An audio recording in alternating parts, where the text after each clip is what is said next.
오늘 하나님 말씀 같이 보겠습니다. 하나님 말씀은 사도행전 28장 1절 말씀 우리 같이 읽겠습니다. 신약성경 236쪽입니다.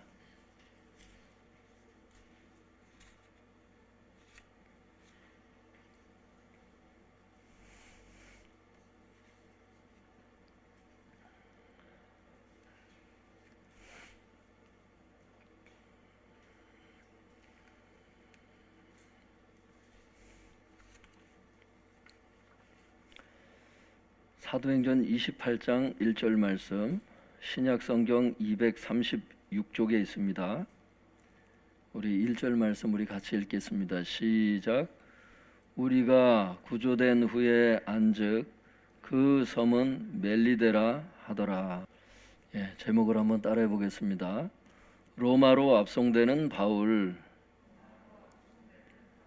로마로 압송되는 바울. 로마로 압송되는 바울 네 번째 시간이 되겠습니다.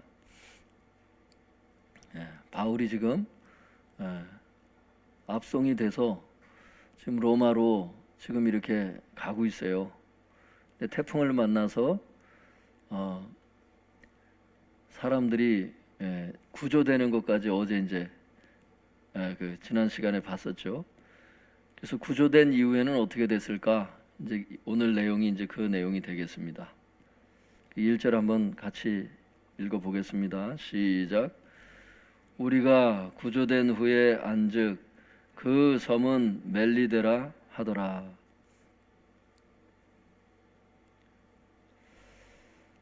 성도님들 1절을 보면 구조된 후에 보니까 그 섬의 이름이 멜리데 섬이다. 그거를 알았다. 그 내용이에요. 그냥 이렇게 보면 이게 도대체 그냥 뭐 섬 이름인가 보다 이렇게 얘기할 수 있는데 이게 그 내용이 아니에요. 성도님들, 적어도 앞에 내용을 이렇게 쭉 이제 지금 말씀하신 다음에 지금 이 얘기를 하잖아요.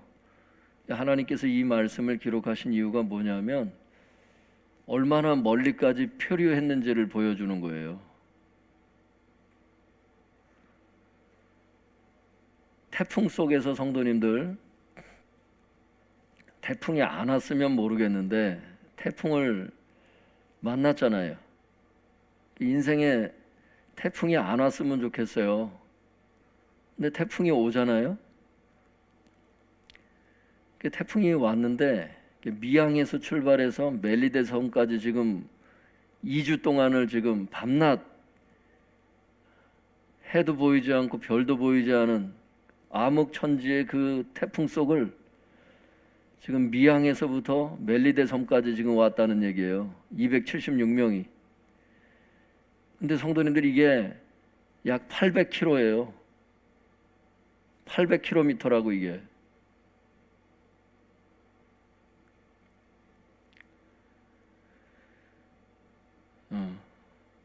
이 800km 얼마나 멀리 왔다는 것을 알 수가 있겠어요, 성도님들. 그 800km를 2주 동안 표류를 했는데 276명이 그 태풍 속에서 살았다. 이런 기적입니다, 이게. 아마 이 무태 사는 분들은 이 해변가에 사는 사람뿐만이 아니라 바다에서 태풍을 만난 사람들인데, 무태에서 2주 동안 태풍이 계속 지나가고 있다면 여러분 어떠실 것 같아요? 하루 저녁 지나가는 태풍의 그 바람의 세기에 의해서도 지금 고층은 흔들려서 사람들이 벌벌 떠는데, 여러분 배에서 지금 2주 동안을 표류를 하고 800km를 지금 여러분 표류를 했는데 지금 276명이 한 사람도 안 죽고 살았다. 그게 하나님이라는 거예요. 그게 하나님은 태풍을 잠잠케 하시는 것도 하나님이시지만 태풍 속에서도 안 다치게 하시는 그것도 당신의 능력이에요. 그러니까 인간들의 입장에서, 우리의 입장에서는 태풍을 잠잠케 하시는 하나님, 막 그런 하나님만 우리가 믿고 싶어. 왜? 인생의 태풍이 안 왔으면 좋겠으니까. 다 지나갔으면 좋겠잖아요, 다. 근데 하나님께서는 뜻과 섭리가 계셔서, 혹은 인간의 실수 때문에 오는 태풍도 있거든요. 백부장이 말을 안 들어서 이렇게 됐잖아요. 인간의 실수로 그렇게 됐지만 하나님의 사람들이 지금 타고 있잖아요. 누가도 타고 있고 바울도 타고 있고 또 그러니까 하나님의 사람들을 타고 있는데 털끝 하나 다치지 않도록 하나님께서 인도해 주시는 것도 하나님의 능력이다. 여러분, 오늘도 그 하나님의 능력이 여러분의 그 삶 가운데 함께 하실 것입니다. 여러 가지 어려움이 사람마다 다 틀려요. 인생의 태풍이 오는 방향이. 어떤 사람은 질병 때문에 굉장히 고통하고 두려워하고 이게 어떻게 할까 막 이런 염려하고 망설이는 모습들이 있다고. 죽음 앞에서 떨리는 거죠. 네, 그 가운데 하나님께서는 늘 함께 계신다는 거. 여러분, 잠잠히 함께 하시는 게 그게 능력이에요. 그게 기적이라고. 여러분, 뭐 하나 붙들 수 있는 게 없는데 마음이 평안한 거, 그게 기적이라니까. 억만금이 떨어져서 기적이 아니잖아. 먹을 거리가 없는데 내가 어느 날 먹고 싶은 게 있어서 어떤 식으로든 그게 조달이 될 때 하나님이 내 마음을 아시는구나. 그 작은 물품 하나 가지고 하나님의 사랑이 확인되는 순간 여러분 다 아시잖아요. 그게 하나님의 능력이라니까. 오늘도 하나님께서 우리와 함께 계세요. 믿습니까? 그래서 이게 참 800km를 이게 과연 가다가 살 수 있을까 이제 그럴 때가 있는데 여러분 가운데 지금 막 어려움이 막 지나간다고 지금 그런 분들이 많이 있어요. 근데 이게 지금 내가 완주할 수 있을까? 하나님께서 함께 하셔서 그게 완주가 됩니다. 그게. 그러니까 낙심하지 않고 하나님만 이렇게 바라보는 게 필요해요. 별빛이 안 보이고 해가 보이지 않을 때 하나님만 바라보라는 이제 그런 거니까. 그래서 이게 햇빛이 너무 강하고 별빛이 너무 아름답고 이러면은요, 사람들이 하나님을 잘 안 봐요. 상황이 너무 좋으면 상황을 즐기기만 하지 하나님을 안 쳐다본다고. 많은 분들이 그래요, 실제. 저도 그렇고 다 그렇지 않겠어요? 거기 현혹이 많이 되잖아. 세상의 아름다움이 얼마나 많어. 또 세상에 좋은 것들이 얼마나 많어. 또 즐길 것들이 얼마나 많아요. 별빛에 가려서 하나님이 안 보인다니까. 하나님께서 잠깐 어둠을 두시죠. 물론 폭풍을 잠잠케 하실 수도 있지, 하나님은. 근데 그럴 때가 있어요. 하나님 바라보라는 신호예요, 그게. 더 기도하고 하나님만 바라봐라. 800km를 완주하는 거예요. 불가능한 것을 가능케 하신 하나님께 문제를 하나님께 맡기고 기도할 수 있길 바랍니다. 800km를 가게 하시는 하나님, 내 인생의 그 작은 걸음들을 왜 함께 하실 능력이 없을까? 당연히 하나님은 능력이 있으시다는 거예요. 그러니까 불가능한 그런 문제를 놓고도 너무 자포자기하지 마시고 하나님의 능력을 바라보고 기도하세요. 우리가 할 수 없는 것을 가능케 하시니까 하나님이야. 하나님은 원래 그런 분이세요. 믿습니까? 그 마음에 용기를 잃지 마시고 담대하게 기도를 하세요. 하나님께서 함께 하실 줄 믿습니다. 그래서 이제 276명이 하나도 안 죽었어요. 그리고 이제 멜리데라고 하는 섬에 이제 도착을 했는데 보니까 2절부터 6절까지 한번 읽어보겠습니다. 시작. 비가 오고 날이 참해 원주민들이 우리에게 특별한 동정을 하여 불을 피워 우리를 다 영접하더라. 바울이 나무 한 묶음을 거두어 불에 넣으니 뜨거움으로 말미암아 독사가 나와 그 손을 물고 있는지라. 원주민들이 이 짐승이 그 손에 매달려 있음을 보고 서로 말하되 진실로 이 사람은 살인한 자로다. 바다에서는 구조를 받았으나 공의가 그를 살지 못하게 함이로다 하더니 바울이 그 짐승을 불에 떨어버림에 조금도 상함이 없더라. 그들은 그가 붙든지 혹은 갑자기 쓰러져 죽을 줄로 기다렸다가 오래 기다려도 그에게 아무 이상이 없음을 보고 돌이켜 생각하여 말하되 그를 신이라 하더라. 성도님들, 276명이 멜리데라고 하는 섬에 이렇게 도착해 보니까 기후가 어떻게 됐대요? 2절에 보니까 날씨가 비가 오고 날이 추워요. 비가 오고 날이 추우니까 어떻게 됐겠어? 사람들이 비에 맞고 쫄딱 그냥 이렇게 추위에 떨었겠죠. 그러니까 2절에 보니까 그 원주민들이 동정을 베풀었어요. 동정은 이제 원문에 보면 자비 이렇게 돼 있는데 자비를 베풀었어. 그 섬에 사는 원주민들이 있을 것 아니에요. 그 사람들이 불을 피워주는 거예요. 동정을 베풀어서. 그래서 이제 그 바울 일행을 다 영접을 하는 거예요. 그 사람들을, 배에서 지금 구조된 사람들을. 감사하죠.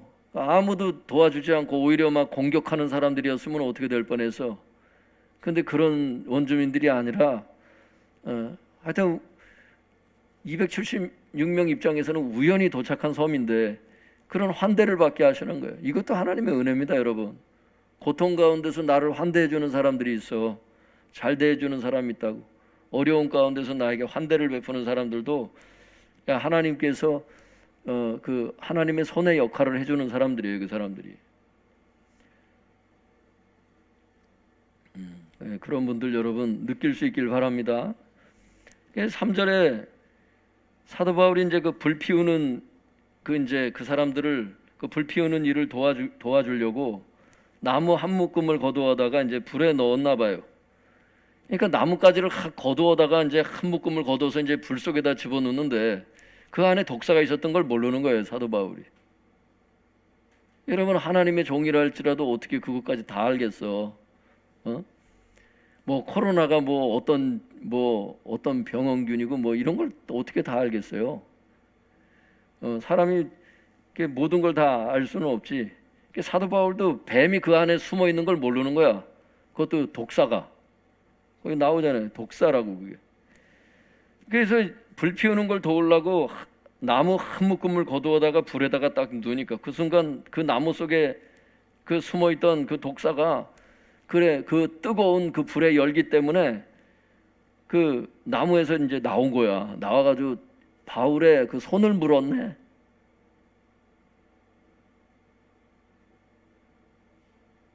지금 800km를 지금 표류를 하고 지금 겨우 941생 지금 살아났는데 비 맞고 날 추워서 지금 그 좀 도와주려고 나무 그 해다가 그 넣었더니만 그 독사가 나와가지고 사도 바울의 손을 물고 있는 거야. 4절에 이래 보니까 원주민들이 이렇게 보니까 독사가 바울 손에 매달려 있어. 그러니까 원주민들이 뭐라 그래요? 진실로 이 사람은 살인한 자로다. 그러니까 아주 무슨 중범죄를 하늘에 무슨 중범죄를 저지른 사람인가 보다. 이 사람은 왜? 바다에서 구조를 받았지만은 공의가 그를 살지 못하게 하는 걸 보니까 이 사람이 무슨 심각한 죄를 진 사람인가 보다. 이렇게 섬에 있는 원주민들이 생각할 정도로 바다에선 살았지만 육지에 나와서 또 어려움을 겪는, 여러분, 하나님을 위해서 전도하고 순종했던 하나님의 사람이 죄를 지어서 어려움이 오는 게 아니거든. 열심히 살라고 애를 썼고 하나님 앞에 정말 충성하려고 애를 썼고 전도를 열심히 했는데 유대인들이 잡아다가 소송 걸고 40명 암살자들이 나타나고, 이번에는 바다에 폭풍을 만나서 태풍을 만나서 그 난리를 치다가 겨우 살아서 왔더니 이제 독사가 이제 자기 손을 물은 거야. 여러분, 사도 바울의 입장을 한번 생각해 보라고. 기가 막히지 않아요? 근데 사도 바울은 흔들림이 없어. 왜? 한번 따라해 볼까요? 생사화복은 하나님께서 주관하신다. 성경에 그렇게 나와요. 생사화복은 하나님이 주관하죠.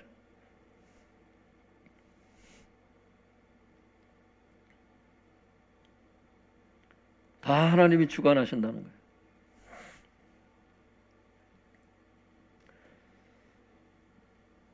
거예요. 태풍을 만났다고 해서 사람이 죽는 게 아니고 독사가 물었다고 죽는 게 아니고 이래요.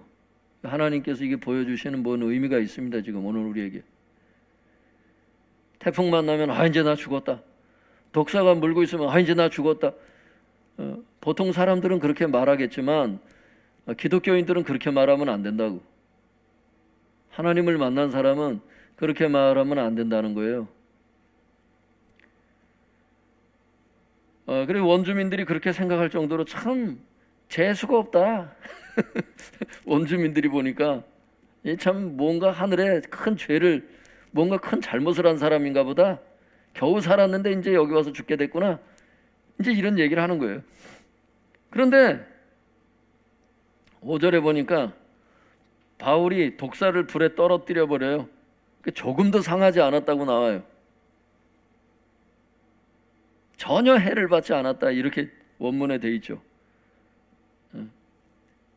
이따가 말씀드리겠지만은 이 마가복음 16장에 보면은 복음 전파를 위해서 하나님께서 표적을 이제 행하시는데, 믿는 자들에게는 이런 표적이 따르리니 저희가 뱀을 집어 올리며 무슨 독을 마실지라도 해를 받지 아니하며. 뱀을 집어 올리는데 독사가 물었는데 죽지를 않는 이런 표적을 왜 행하느냐?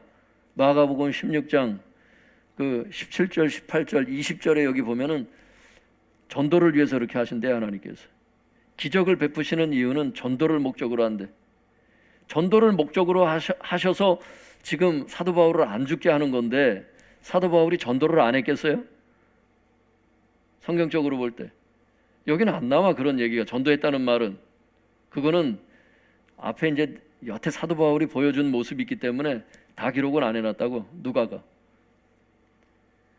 전도를 당연히 했죠. 그 기적을 왜 나타내시는데? 사람들은 어떤 기적이 나타나면 자기를 높이기 바빠요. 내가 기도를 해서 이렇게 응답이 있었다고. 내가 기도를 했기 때문에 이런 기적이 나타났다고 그러는데, 아니요. 하나님을 높이는 순간이고 전도해야 될 순간이라고. 그걸 사람들에게 전해야 될 순간이라고. 거라사 그 군대 귀신 들린 자 고친 다음에 주님께서 그 사람이 주님 따르라니까 따르려고 하니까 뭐라 그래? 너는 가서 너에게 행한 일을 사람들에게 알리라잖아, 주님께서. 여러분, 이 기적과 표적을 하나님께서 행하시는 이유는 전도를 위한 거예요. 전도를 위한 거. 교만의 재료로 쓰라고 주시는 게 아니라고. 그냥 하나님이 불쌍히 여기신 거야. 믿습니까? 안 죽는 거야. 그래서 6절에 그 섬의 원주민들이 6절에 보시면요, 그 원주민들은 그 사도 바울의 몸이 부어 오르든지, 독사에 물리면 이제 막 거기가 붓잖아요. 팅팅 붓거든요. 부어 오르든지 갑자기 쓰러져 죽을 줄로 알았는데 오래 기다려도 아무 이상이 없는 거예요. 그러니까 이제 생각을 바꿔요. 거기 보면 돌이켜 생각하여 말하되, 그러니까 생각을 돌이켰다는 얘기예요. 그러니까 생각을 바꿔서 뭐라 그러냐면 이제는 바울은 사람이 아니다, 신이다. 바울이 하나님이다. 이렇게 하는 거예요. 이제 이 사람들이 이제 사도 바울을 이제 신이라고 부르니까 이 사도 바울 입장에서 어땠겠어요? 그 다음 얘기는 사도 바울의 그 사도행전에서는 그냥 얘기를 안 한다고. 근데 알 수 있어요. 왜 그러느냐? 이때 사도 바울이 어떻게 행동했을까? 사도 바울이 신이라고 막 사도 바울을 신이라고 사람들이 추앙할 때 사도 바울은 어떻게 행동했을까? 또 자기 손에 그 표적이 나타났을 때 사도 바울은 어떻게 했을까? 그 사도행전 14장 8절에서 18절에 그게 나와요. 거기 보면 루스드라 사람들이 사도 바울을 신이라 그러면서 막 그 섬긴다고. 왜? 하지 장애인, 나면서부터 다리를 쓰지 못하는 사람, 엄마 뱃속에서부터 나올 때부터 여러분 다리를 못 쓰는 사람을 사도 바울이 고쳤거든. 이것도 사도 바울이 한 게 아니죠. 하나님께서 표적을 행하셨거든. 사도 바울이 어떻게 해요? 사람들이 하지 장애인을 고쳤다고, 나면서부터 하지 장애가 있는 사람을 고쳤다고 막 사도 바울을 막 신이라 그러면서 막 섬기니까 사도 바울이 그 우상 숭배하지 말라고 그 말을 금지하라고 단호하게 얘기를 하잖아. 그리고 뭐라 그래? 전도하잖아요. 그래서 사도행전에서 성경이 물론 다 얘기하는 건 아니죠. 다 얘기는 안 하고 있지만 사도 바울이 어떻게 행동했는지는 알 수가 있죠. 사도 바울은 그런 사람이기 때문에. 또 표적을 행하신 하나님의 목적은 전도를 목적으로 했기 때문에 당연히 전도를 했다는 거예요. 믿습니까? 예. 요거에 대해서는 또 다른 자료가 있으니까 그건 나중에 또 말씀을 드릴게요. 여러분, 이 연구를 해보니까 사도 바울은 여기서 전도를 반드시 했어요. 분명히 했어요. 믿을 수 있기를 바랍니다.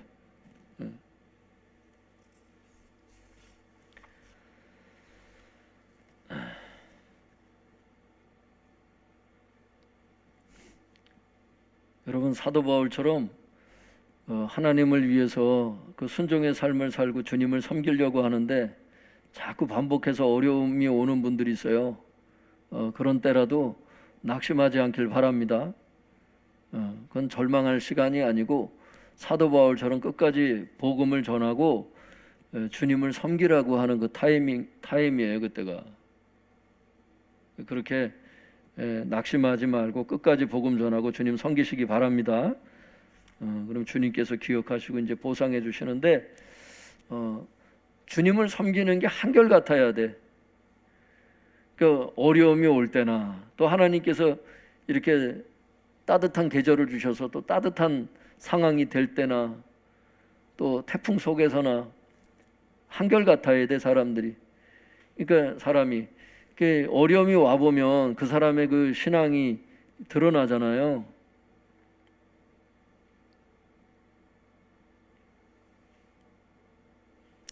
중간고사를 이렇게 학교에서 보잖아요. 기말고사를 보잖아. 왜?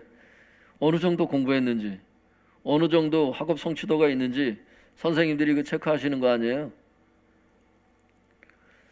하나님께서도 성경에 보면 테스트를 하셔요. 보면 크게 보면 다 하나님의 허용하심 속에서 일어나. 보면은 하나님은 다 알고 계시지. 알고 계시는데 네가 독자 이삭을 나보다 더 사랑하는지 하나님을 더 사랑하는지 네 신앙의 우선순위가 뭔지 어려움이 올 때 그 시험을 하나님께서 일부러 허락하신다고 그거를 테스트 하시잖아요. 네가 정말 나를 사랑하는 줄을 내가 알았다고, 네가 정말 나를 경외하는 줄을 내가 이제야 알았다고 하나님 그러시잖아. 아시지만 그 행동을 보신다니까. 내가 마음으로는 하나님을 사랑한다고, 그런데 행동으로는 내가 헌금을 안 한다고. 그거 아니에요. 마음으로 사랑하면 그 행동으로 표현이 나와야 된다니까. 헌신으로 나와야 된다니까. 예물로 나와야 돼요. 그게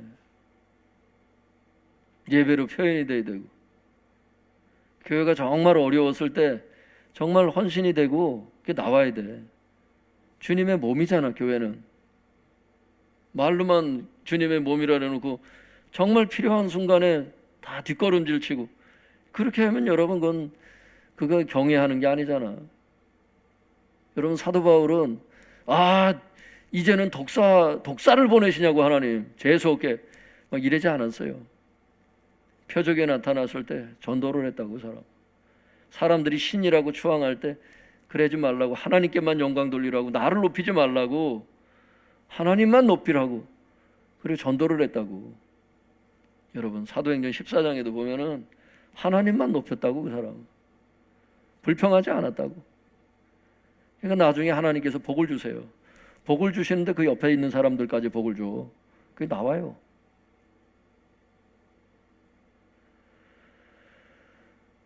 여러분, 하나님은 지금이라도 여러분에게 있는 어려움을 단박에 다 고칠 수 있는 분이야. 폭풍을 잠잠케 하실 수 있는 분이야. 여러분, 하나님께 끝까지 충성할 수 있기를 바랍니다. 이게 헷가닥 이러면 안 돼요. 냄비처럼 그냥 금방 뜨거워졌다, 금방 식어졌다 막 이러지 말고, 주님은 한결같은 충성을 원하시잖아. 한결같은 사랑. 왜? 그분이 우리를 한결같이 사랑해서. 하나님은 사랑이시거든요. 한결같이 우리를 사랑하시지만 또한 우리에게 사랑을 받기도 원하세요. 하나님은 사실은. 그리고 하나님은 질투하시는 하나님이야. 그 부부 간의 질투가 사실 있잖아. 연인 간의 질투가 있어요, 여러분. 나보다 더 사랑하는 남자가 있으면 안 되고, 나보다 더 사랑하는 여인이 있으면 안 되는 거예요. 질투가 그게 부부 사이에 쓰는 용어인데, 하나님은 우리에게 당신을 다 바치시지, 독생자까지 바치시는 걸 보이시잖아요. 내가 너를, 내 모든 것을 다해서 너를 사랑한다고. 너도 그렇게 나를 사랑하라는 거예요. 질투하시는 하나님이라. 하나님은 소멸하는 불이시라. 하나님보다 더 사랑하는 게 있으면 소멸해 버리세요. 하나님은 불이 온다니까. 여러분, 우상 숭배를 하면 그래서 하나님의 불을 받는다니까. 하나님 외에 사랑하는 것들이 여러분 마음 가운데 이글이글거리고 있으면, 여러분의 직분 감당 안 하고 다 헌신짝같이 다 헌신이고 뭐고 다 내 번지면 여러분 질투의 불이 임한다니까. 소멸하는 불이 임한다니까. 그게 여러분 죽이겠다는 뜻이 아니에요. 그 우상들을 내리신다니까. 하나님이 어떤 식으로든 어떤 연단을 통해서든 여러분 그게 내려질 때까지 하나님의 질투의 불은 소멸되는 법이 없어요. 하나님 나를 그냥 내버려 두시라고, 나를 왜 이렇게 귀찮게 하시냐고. 그게 사랑이에요. 그게. 여러분, 이 하나님의 질투의 불을 싫어하잖아요. 나중에 지옥벌에 들어가게 될 거예요, 아마. 저 엄중히 말씀드리는 거예요. 하나님보다 더 이삭을 사랑하면 안 돼. 하나님보다 물질을 더 사랑하면 안 돼. 하나님과 재물을 겸하여 섬길 수 없느니라. 그러니까 질투의 불이 임하는 거예요. 소멸하는 불이 막 임하는 거예요, 막. 나중에 어떻게 돼요? 욥 같은 경우도 정금만 남잖아. 정금이 남을 때까지 하나님의 불은, 여호와의 열심은 지금도 그 불이 꺼트려지지 않는다니까. 그리고 하나님의 불이 닿으면 어때요? 이사야처럼 입술이 부정한 사람도 입술이 정결해지는 거예요. 입술에 할례가 임하고 하나님의 그 정결의 불이 임하면 마음이 할례를 받아서 여러분 조금만 죄에 저촉이 돼도 양심이 찔려가지고 죄를 질 수가 없는 정도로 되는 거예요. 그게. 여러분 마음에 할례를 받을 수 있길 바랍니다. 죄를 사랑하고 죄가 즐거운 사람들은 마음에 할례가 임해야 돼. 그래야 할례 조금만 건드려도 그냥 통증이 와가지고, 양심에 통증이 와가지고 죄를 질 수가 없는.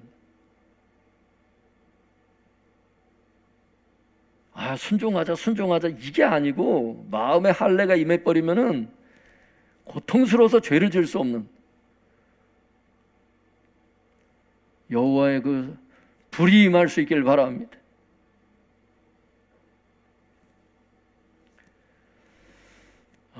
그래서 하나님은요, 이렇게 사도 바울처럼 끝까지 하나님을 신뢰하고 고난이 반복해서 오는데 하나님을 불평하지 아니하고 끝까지 하나님 섬긴 사람들, 이 사람들은 하나님이 기억하셔요.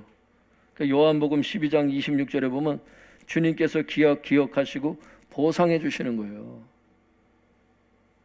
믿습니까? 여러분 어려움 속을 지나가고 있을 때 태풍 속에서도 여러분 하나님께 감사하세요. 이게 다 하나님의 은혜인 거예요. 야, 이게 다 하나님의 은혜다. 야, 성도님들,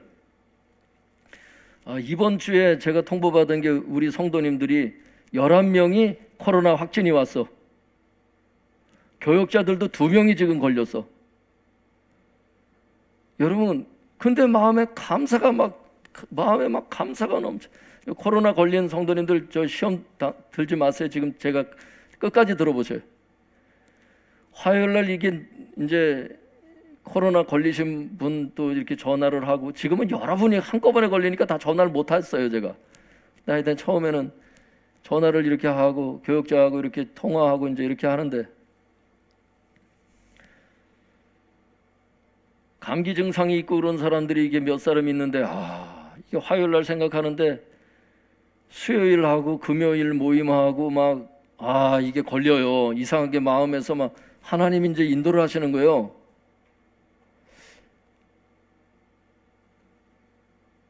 아니, 확진자가 혹시 나와도 자가격리하면 되잖아요. 그 가족만 안 나오면 되잖아.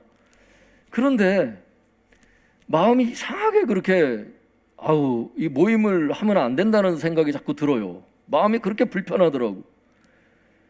그래가지고 교역자들한테 각 구역별로 연락을 해서, 성도님들, 제 마음에 이런 생각이 드는 거예요.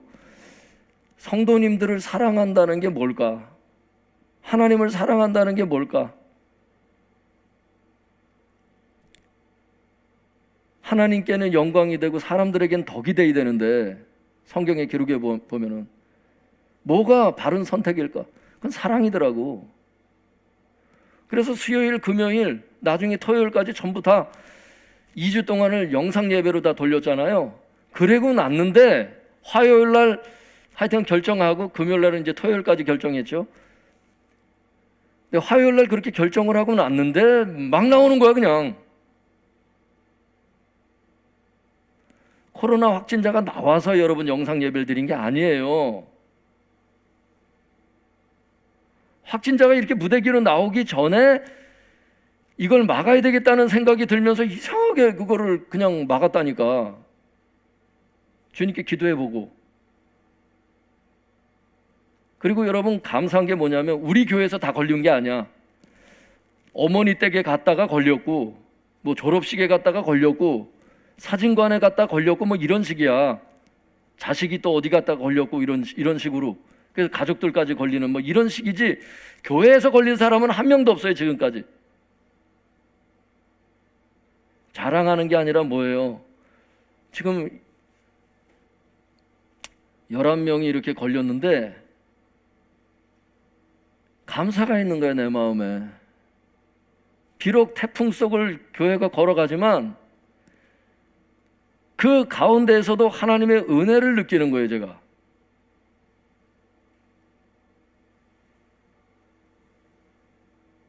할렐루야. 지난 화요일도 그래요. 지난 화요일만 해도 제가 교회를 오고 싶은 거야. 기도를 하려고 했어요. 교회 와서 기도를 하려고 했는데 나중에 이제 알게 됐어요. 근데 이상하게 또 교회를 가기가 싫어. 여러분, 이게 저처럼 이러면 안 돼. 교회를 자주 오셔야지. 저처럼 자꾸 이러면 안 되는데. 오늘 이상하네. 예배 안 드리는 게 잘하는 거고, 막 교회 안 오는 게 잘하는 거다, 이렇게 설교가 되면 안 되는데, 하여튼간 지난 화요일은 그랬어요. 교회를 가서 기도를 하려고 가려고 했는데 이상하게 또 가기가 싫어. 그래서 안 갔어. 그랬더니 나중에 보니까 코로나에 걸렸던 어떤 분이 와서 기도를 한 거야. 나중에 보니까 그 시간대가.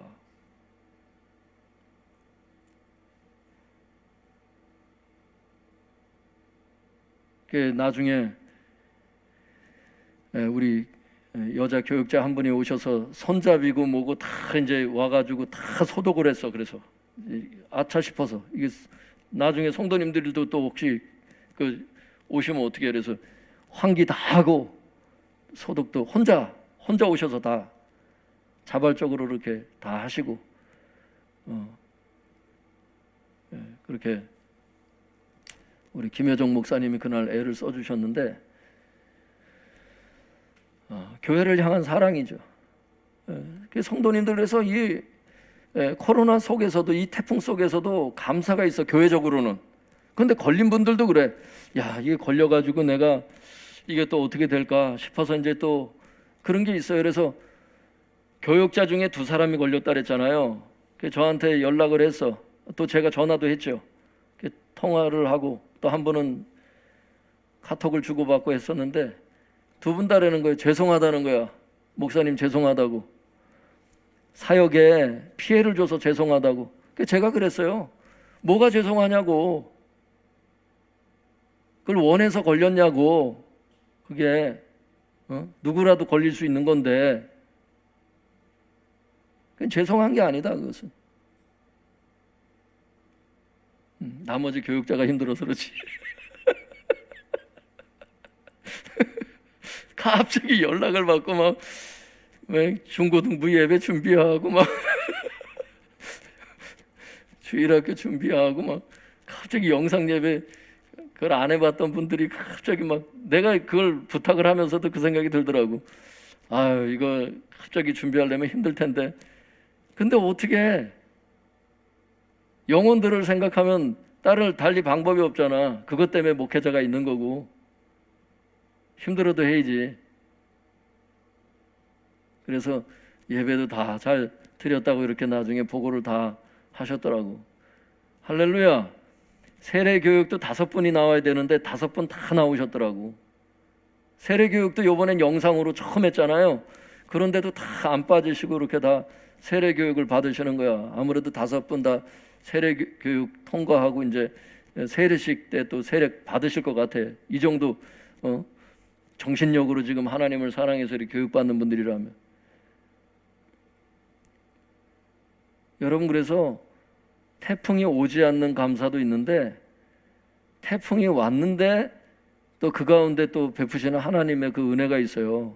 그래서 일단 코로나 걸리신 분들은 또 그거에 대해서 제가 기쁘다 이게 아니에요. 담임 목사의 마음이. 여러분, 담임 목사의 마음이 어떻겠어요. 여러분, 지금 예배를 현장 예배 못 드리고 2주 동안을 지금 이렇게 걸어 잠궜을 때는 어떤 마음이었겠냐고.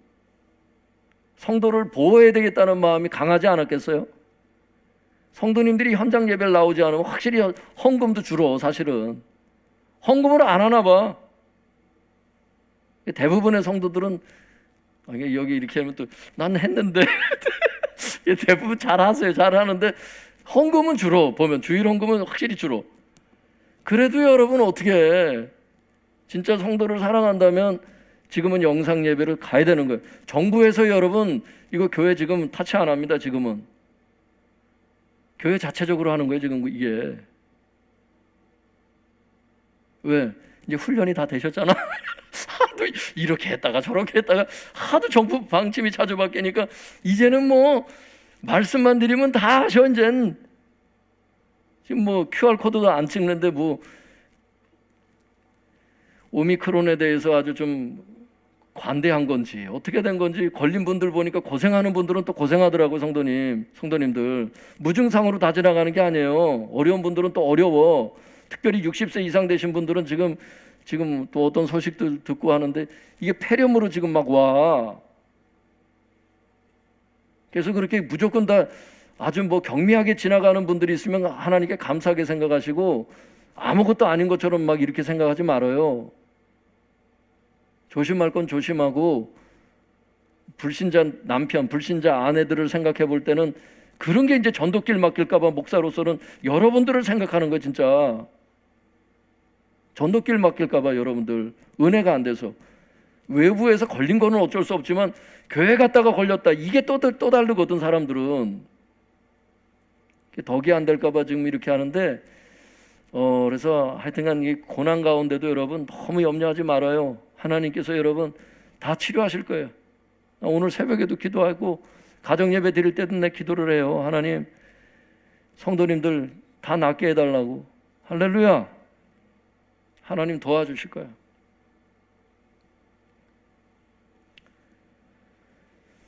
어, 7절에서 9절 우리 같이 읽어보겠습니다. 7절에서 9절 시작.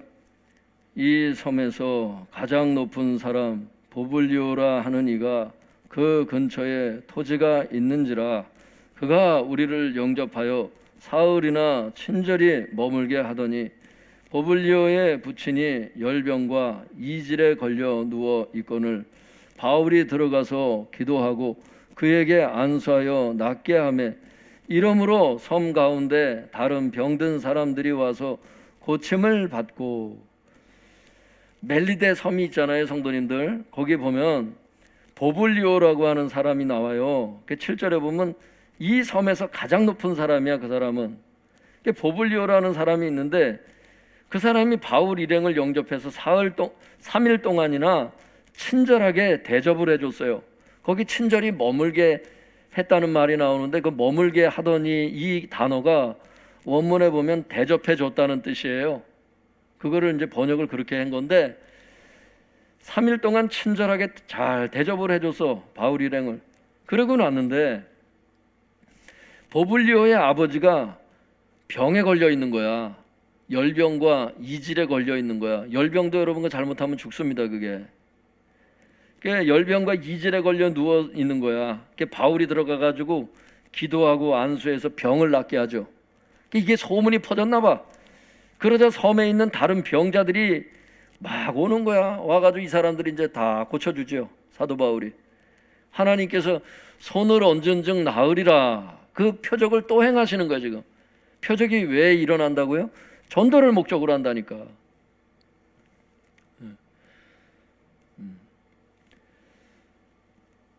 그래서 우리가 지금 계속해서 보고 있는 게 뭐냐면 이 경우에 사도 바울은 어떻게 행동했을까? 이겁니다. 계속. 왜냐하면 그게 생략이 돼 있어. 오더크 교수가 이렇게 말을 해요. 여러분 한번 바울은 어떻게 행동했을까? 이렇게 질병이 다 치유가 됐을 때 어떻게 행동했을까? 오더크 교수의 말을 한번 들어보세요.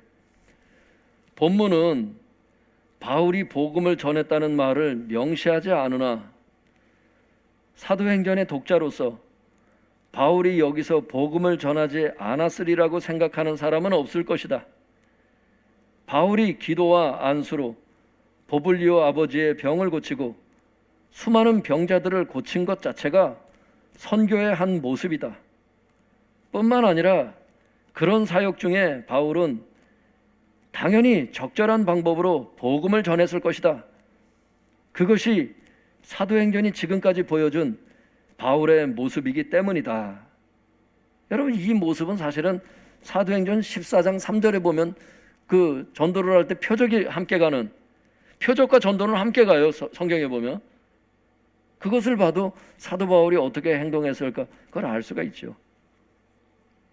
사도행전 14장 3절에도 그게 나오죠. 사도 바울이 그렇게 행동했을 것이다. 그게 당연한 것입니다. 그리고 여러분 이게 역사적인 증거가 있어. 주석이 이렇게 얘기를 해요. 다른 주석이. 한번 읽어드릴 테니까 들어보세요. 중요하기 때문에. 보블리오가 그곳의 첫 번째 감독이 되었다는 전승이나, 여러분 보블리오가 나중에 목사가 되는 거예요. 여기 그런 전승이 기록이 있으니까 보블리오가 그곳에 첫 번째 감독이 되었다는 전승이나 기독교인의 순교 묘지인 카타콤이 많다는 사실로 보아서 바울의 전도 사역이 이곳에서도 활발했음을 알 수가 있다. 역사적인 증거가 있는 거예요. 성도가 많이 생겼던 거야 여기에. 왜? 증거는 이거밖에 없어. 사도행전의 증거는 이거밖에 없다고. 할렐루야. 사도 바울이 멜리데 섬을 지나간 거야. 병고침이 있었던 거야. 주님의 표적이 있었던 거야. 독사가 그 손에 매달린 걸 보고 사람들이 신이라고 했을 때 사도 바울이 열심히 전도했던 거예요. 보지 않아도 이거는 그동안 보여줬던 사도 바울의 모습이 있고 성령의 그 활동이 있었던 거를 어느 때 성령이 역사하셨는지 그게 여태 기록된 게 있었기 때문에 더 이상 누가가 이걸 기록을 안 했죠. 그러나 알 수가 있죠.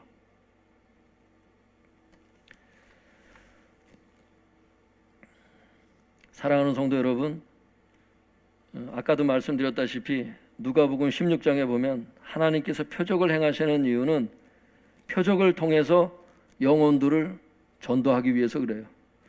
오늘 본문에서 바울이 뱀을 집어 올리며 병자들을 고치도록 하나님께서 표적을 행하신 이유도 전도를 위한 것이라고 말씀을 드렸어요. 물론 바울은 이런 하나님의 뜻, 표적을 행하시는 하나님의 뜻을 알고 열심히 전도했음을 역사적으로도 알 수가 있어요. 바라기는 하나님께서 우리를 통해서 표적을 행하실 때 바울처럼 열심히 전도할 수 있기를 바랍니다. 그래서 표적을 주시는, 내 삶에 기적을 주시는 그 하나님의 목적을 성취할 수 있기를 바랍니다. 여러분 가운데 하나님께서 만지시는 그 기적과 가정의 화목과 하나님께서 주시는 평안과 어려운 가운데서도 베푸시는 하나님의 은혜를 주시는 것은 간증하라는 거예요. 여러분이 교회에 와서 설교를 할 수는 없지만 불신자들에게 설교는 할 수 있어. 그게 간증입니다. 그런 설교는 누구나 할 수 있고 누구나 해야 합니다. 10절 읽어볼게요. 성도님들 10절 시작. 후한 예로 우리를 대접하고 떠날 때에 우리 쓸 것을 배에 실었더라. 성도님들 10절에 보면 병을 다 고치고 나니까 후한 예로 사도 바울 일행을 대접을 해주는 거야. 그리고 중요한 게 있어요. 뭐냐면 떠날 때에 우리 쓸 것을 배에 실었다. 이렇게 돼 있어요. 성도님들 이게 무슨 뜻이냐면 병 고침을 받고 막 그런 은혜를 받았잖아 지금. 섬 사람들이 바울에 대해서 감사한 마음이 드는 거야. 그 감사의 표시로 로마까지 항해할 수 있는 필요한 물품들을 줬다는 얘기예요. 여러분 로마까지 항해할 수 없어 사실은. 왜? 배가 다 파손이 됐고 어떻게 됐어요? 배에 있는 물건들을 다 내다 버렸잖아. 앞에 내용 봤죠? 배에 있는 물건들 다 버려가지고 재산상의 손해가 많이 났던 걸. 그거를 어디서 하나님이 공급하셔? 질병 치유한 다음에 그 사람들이 자발적으로 로마까지 갈 수 있는 물품들을 다 공급해 줬다는 게 여기 기록에 남아 있어요. 그래서 로마까지 갈 수 있었어. 여러분 그런데 보세요. 지금 바울 때문에 지금 물품을 공급해 준 거야. 병 고쳐줘서 고맙다고 그랬는데 배에 있는 275명은 뭐야? 사도 바울 한 명 때문에 276명 중에 사도 바울 하나 빼고 나면 275명은 누구 때문에? 사도 바울 때문에 물품을 받은 거야. 여러분 하나님의 축복이 임한 거지. 누구 때문에? 사도 바울을 통해서 하나님이 복을 주신 거야. 그게. 여러분 요셉이 그렇지. 창세기 39장에 보면 여러분 어때요? 보디발 장군의 집이 있었죠. 가정 총무로 요셉을 세운 다음부터 밭에 있는 것까지 다 복을 줬다고 나오죠. 밭에 있는 채소까지 복을 주시는 거예요 하나님이. 보디발 장군의 집에. 왜? 요셉 때문에. 여러분 다윗 하나 때문에 자식이 죽고 압살롬이 죽고 그 집에 칼이 떠나지를 않죠. 나라가 나눠지고 나라가 내분이 생기고. 여러분 순종을 하는 자에게 그 순종하는 한 사람을 통해서 그 주변에 있는 사람들도 복을 받을 수 있는 복이 임하지만 한 사람이 불순종을 하면 가족이 고통을 받고 여러분 주변 사람들이 피해를 받아. 순종과 불순종이 나 혼자만의 문제가 아니라는 거예요. 이왕이면 여러분 나 한 사람 때문에 내 가족이 복을 받고 내 지인들이 이웃들이 복을 받을 수 있기를 바랍니다. 사도 바울처럼 하나님의 축복의 통로가 될 수 있기를 예수 그리스도의 이름으로 축복합니다. 기도하겠습니다.